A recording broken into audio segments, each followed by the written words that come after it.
महाभारत घडवणारा धनुष्य नव्हता, गदा नव्हती, रथ नव्हता.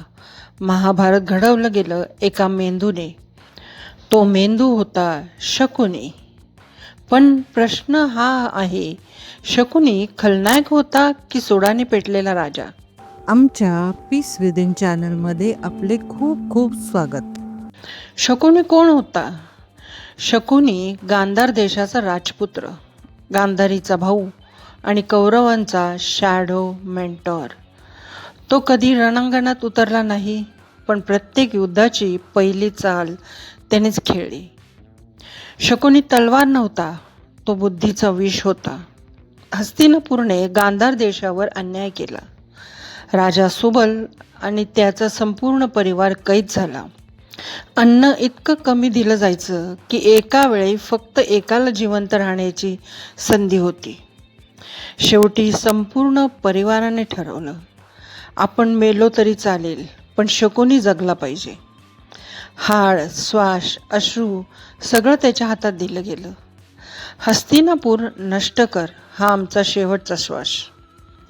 त्या क्षणी शकुनी राजा राहिला नाही. तो सुडाचा अवतार बनला. त्याने शस्त्र उचललं नाही, त्याने मानसशास्त्र उचललं. दुर्योधनाचा अहंकार, धृतराष्ट्राचं अंधत्व, शकुनीने याला शस्त्र बनवलं. पास्यांचा खेळ महाभारताचा टर्निंग पॉइंट ठरला. शकुनीला माहीत होतं पांडवांना रणांगणावर हरवणं अशक्य आहे, म्हणून त्याने युद्धच बदललं.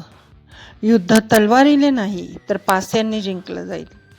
तो पासा साधा नव्हता, तो शकुनीच्या वडिलांच्या हाडांचा बनलेला होता.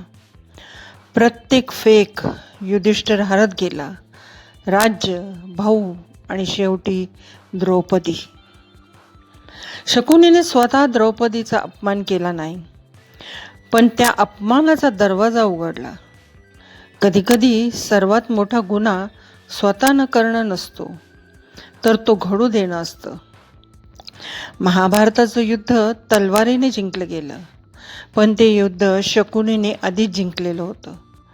त्याच्या प्रत्येक कटामुळे कौरव अधपाताकडे गेले आणि शेवटी सुडाने पेटलेला माणूस स्वतःचाही विनाश घडवतो.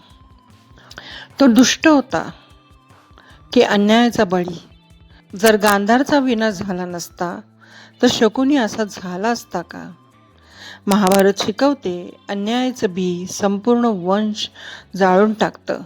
जर तुम्हाला शकुनीसारख्या अनोळखी, खोल आणि सत्य कथा आवडत असतील तर लाईक, सबस्क्राईब करा आणि कमेंटमध्ये सांगा, शकुनी खलनायक की सुडाचा योद्धा?